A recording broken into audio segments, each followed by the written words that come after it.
नमस्कार, स्वागत है आप सभी का हमारे YouTube चैनल पर। आज के इस वीडियो में हम आप सभी को गेहूं में पहली सिंचाई के साथ में कौन सी खाद देनी चाहिए जिससे कि शुरुआत से ही गेहूं की फसल में बम्पर ट्रेलरिंग, शानदार ग्रोथ, गहरा हरापन, आपको ऐसा गेहूं की फसल देखने को मिले कि आप भी कहें इस वर्ष हमारी गेहूं की फसल बहुत ही बेहतरीन और शानदार है। क्या आप सिर्फ गेहूं की बुआई से ही ऐसा कर सकते हैं? नहीं, आपको उसमें कुछ खाद भी देनी पड़ेगी और उसके बाद में आपको उसका रिजल्ट भी मिलेगा। आज के इस वीडियो में हम आपको जो बताएंगे मुश्किल से 30 से 40 रुपए का खर्चा आएगा, लेकिन आपको उसका इतना बढ़िया शानदार रिजल्ट मिलेगा मेरे प्यारे किसान भाइयों, जो आपने सोचा नहीं होगा। आइए आज के इस वीडियो को हम शुरू करते हैं। आप इस वीडियो को पूरा लास्ट तक देखिएगा। चैनल पर आप नए हैं किसान भाइयों तो चैनल को सब्सक्राइब भी जरूर करिएगा। तो आज के इस वीडियो में हम बात कर रहे हैं गेहूं में पहली सिंचाई के बाद। जब आप गेहूं की पहली सिंचाई करते हो तो लगभग 21 से लेकर 25 दिन की अवस्था पर, या कई किसान भाई 25-26 दिन में कर देते हैं, लेकिन गेहूं की सिंचाई का सबसे बढ़िया समय होता है 21 दिन के बाद। आप 24-25 दिन तक आराम से कर सकते हैं। अब जैसे ही आप सिंचाई करते हैं, इसके बाद में हमारे पौधे को चाहिए होता है नाइट्रोजन। आप उसकी पूर्ति कर सकते हैं, लेकिन जैसे ही आप गेहूं की सिंचाई करते हो किसान भाइयों, तो वैसे ही आपके गेहूं में कल्लू का फुटाव शुरू हो जाता है। और ये जो प्रक्रिया है लगभग 50 दिनों तक चलती है। यदि आप शुरुआत से ही गेहूं में कल्लू के फुटाव की ऐसी खाद प्रयोग कर दो, क्योंकि उसमें कल्लू के जड़ों का विकास होगा तो कल्लू का फुटाव तो होना शुरू हो जाएगा, लेकिन थोड़ी सी खाद मिल जाएगी तो उसकी शक्ति और बढ़ जाएगी, तो उसमें और बढ़िया शानदार रिजल्ट मिलेगा। तो आप ये जानिए कि गेहूं में जो फुटाव का समय होता है 50-55 दिन तक होता है, तो जो प्रयोग करना है आपको 25 दिन से ही प्रयोग करना शुरू कर देना है, जिससे कि गेहूं में ज्यादा से ज्यादा कल्ले आ जाएं और आगे चलकर आपको ज्यादा से ज्यादा उत्पादन मिले।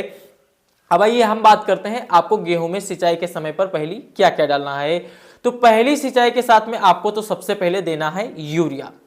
किसान भाइयों, आपको यूरिया देना है। लगभग आपको 40 से लेकर आपको 45 किलोग्राम प्रति एकड़ के हिसाब से यूरिया देना है, और इसके साथ में आपको मिक्स करना है ह्यूमिक एसिड। ह्यूमिक एसिड आपको 98% वाला दानेदार लेना है, लगभग 1.5 किलोग्राम। इसका आपको 1 एकड़ में छिड़काव करना है। यदि आपको ऐसा लग रहा है कि गेहूं की फसल में हमारे थोड़ा थोड़ा पीलापन आ रहा है, या फिर हमारी जो फसल है उसकी ग्रोथ थोड़ी सी कम दिख रही है, उसमें हरापन नहीं है, तो आप जिंक प्रयोग कर लीजिए। इसी के साथ में आप प्रयोग करिए जिंक। किसान भाइयों, आप इन तीनों को एक साथ में पहली सिंचाई पर डाल दीजिएगा, उसके बाद में आपका तो गेहूं पागल हो जाएगा।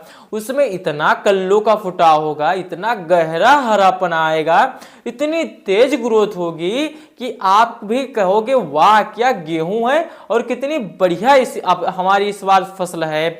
आपका पूरा खेत में एक समान गेहूं की बढ़वार होगी। गेहूं चाहे जितना भी बीरर रहा होगा, पूरा खेत आपका ब्यासकर भर जाएगा, यानी पूरे खेत में कल्ले ही कल्ले आपको नजर आएंगे, कल्लू से भरा पूरा खेत नजर आएगा। तो आप प्रयोग करेंगे, उसके बाद में आपको बहुत बढ़िया शानदार रिजल्ट मिल जाएगा। अब कुछ किसान भाई और होते हैं जिन्हें और बढ़िया फायदा चाहिए, और बढ़िया रिजल्ट चाहिए, तो उन सभी किसान भाइयों को लिए मैं बताना चाहता हूं, या फिर आपका फसल इतना आपने प्रयोग किया है, अब आपकी फसल 35 दिन की अवस्था में थोड़ी सी ग्रोथ कम होने लगी है, फिर आप प्रयोग करिए 1 किलो यूरिया।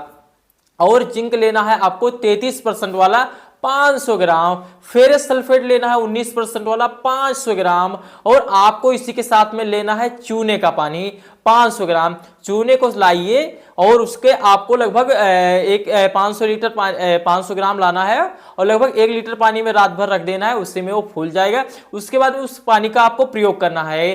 तो ये आपको छिड़काव करना है 1 एकड़ में, स्प्रे करना है इसका। तो कोशिश करें इसका अलग अलग स्प्रे करें, और नहीं तो आप जहां से लाए हैं उनसे संपर्क कर लीजिए, आपको बढ़िया जानकारी बताएंगे।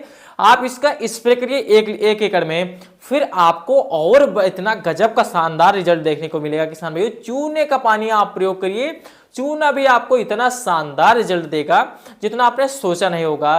कल्लों का फुटाव होना शुरू हो जाएगा, बढ़िया ग्रोथ होनी शुरू हो जाएगी, उसमें गहरा हरापन आ जाएगा, और इस वर्ष आपको गेहूं की फसल रिकॉर्ड तोड़ पैदावार देगी। तो आपको ये हमारी जानकारी कैसी लगी, आप जो को सभी को जो मैं बता रहा हूं आप सभी उसका प्रयोग कर रहे हैं कि नहीं कर रहे हैं, आज के इस वीडियो में अब एक आप सभी कमेंट बॉक्स में जरूर बताइएगा। हम फिर मिलते हैं एक नई वीडियो में, तब तक के लिए धन्यवाद।